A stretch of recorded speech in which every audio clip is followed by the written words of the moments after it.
திண்டுக்கல் மாவட்டம் கோபால்பட்டி அருகே container lorry bike மீது மோதியதில் 3 கல்லூரி மாணவர்கள் உயிரிழந்தனர். இந்நிலையில் மக்கள் சாலை மறியல் போராட்டத்தில் ஈடுபட்டு வருகின்றனர். அது தொடர்பான காட்சிகளை பார்த்துக் கொண்டிருக்கிறோம். கூடுதல் விவரங்களை செய்தியாளர் வசந்த் வழங்க கேட்கலாம். வணக்கம் வசந்த், கூடுதல் விவரங்கள் என்ன பதிவு பண்ணுங்க? வணக்கம் அனிதா. திண்டுக்கல் மாவட்டம் நத்தம் அசோக் நகர் பகுதியைச் சேர்ந்தவர்கள் தினகரன், அதே பகுதியைச் சேர்ந்த பாலாஜி மற்றும் பிரவீன் ஆகிய 3 பேருமே இருசக்கர வாகனத்தில் சாணார்பட்டி அருகே நடந்த ஒரு கபடி போட்டிக்கு நேரில் சென்று பார்த்துவிட்டு வீடு திரும்பி கொண்டிருந்தனர்.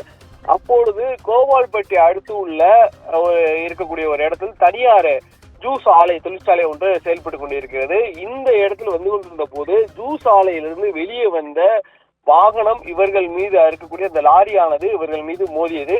இவர்கள் வந்து 3 பேருமே இருசக்கர வாகனத்தில் வந்துள்ளனர். 3 பேருமே ஹெல்மெட் அணியவில்லை என்பது குறிப்பிடத்தக்கது. 3 பேரும் வந்து அந்த இருக்கக்கூடிய அந்த வண்டி வெளியே வரவும் இருக்கக்கூடிய லாரி வெளியே வரவும் இந்த 3 பேரும் சென்ற அந்த இருசக்கர வாகனத்தில் மோதியதில் சம்பவ இடத்திலே 2 பேரும், அதை சொல்லக்கூடிய பாலாஜி மற்றும் பிரவீன் சம்பவ இடத்திலே உயிரிழந்தனர். இவர்கள் தொடர்ந்து அங்கு உடனடியாக அவசர ஊர்தி மூலம் தினகரன் திண்டுக்கல்லில் இருக்கக்கூடிய அரசு மருத்துவமனைக்கு சிகிச்சைக்காக அனுப்பி வைக்கப்பட்டார். இந்த நிலையில் சிகிச்சை அங்கு அளித்திருந்த நிலையில் அங்கே அவருக்கு சிகிச்சை பலனின்றி அவரும் அங்கு உயிரிழந்தார். இதை தொடர்ந்தான் அங்கே வந்த பொதுமக்கள் அங்கிருந்த பொதுமக்கள் ஒன்று கூடி இந்த ஜூஸ் ஆலையிலிருந்து வெளியே வரக்கூடிய லாரிகள் அதிவேகமாக வருவதாகவும் அடிக்கடி விபத்துகள் ஏற்பட்டுவதாகவும் குற்றம் சாட்டினர்.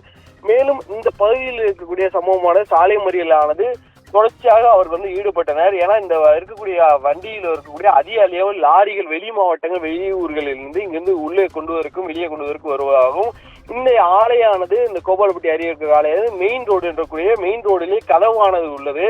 இதனால் அங்கு இருக்கக்கூடிய வெளியேறக்கூடிய வாகனம் மிக உடனடியாக வெளியேறும் பொழுதே இருக்கக்கூடிய மெயின் பிரதான சாலை நத்தம் திண்டுக்கல் பிரதான சாலையில் அந்த வாகனம் வெளியேறுகிறது. இதனால் விபத்துகள் அடிக்கடி நடக்கிறதாக அவர் வாக்குவாதத்தில் ஈடுபட்டனர்.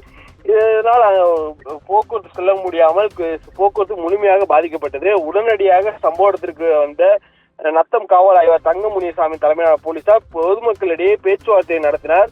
அதில் சம்பந்தப்பட்ட அதிகாரிகள் தெரிவித்த உடனேயே அவர்கள் இதற்கான உடனடியாக நடவடிக்கை எடுப்பதாக உறுதியளித்தனர். அதன் பிறகு அங்கிருந்த பொதுமக்கள் கலந்து சென்றனர். இந்த நாள் அந்த பகுதியில் முழுமையாக ஒரு பரபரப்பான சூழல் வந்து காணப்பட்டது. தொடர்ச்சியாக அந்த இருக்கக்கூடிய இந்த இடத்துல மறியலானது அரை மணி நேரம் கிட்டத்தட்ட அந்த மறியலானது நடைபெற்ற பிறகு இங்க இருக்க மக்கள் கலந்து சென்றனர். இந்த சம்பவமானது தற்போது இந்த பகுதியில் பெரும் பரபரப்பை ஏற்படுத்தின. ஒரே நேரத்தில் ஒரு 3 இளைஞர்கள் இருந்தவும் அதே தொடர்ச்சி இவர்கள் மறியலமானது ஒரே இடத்தில் காலையிலிருந்தே அந்த தொடர்ச்சியாக அந்த சம்பவமானது வெறும் பதற்றத்தை உண்டாக்கியுள்ளது. ஆனந்தி,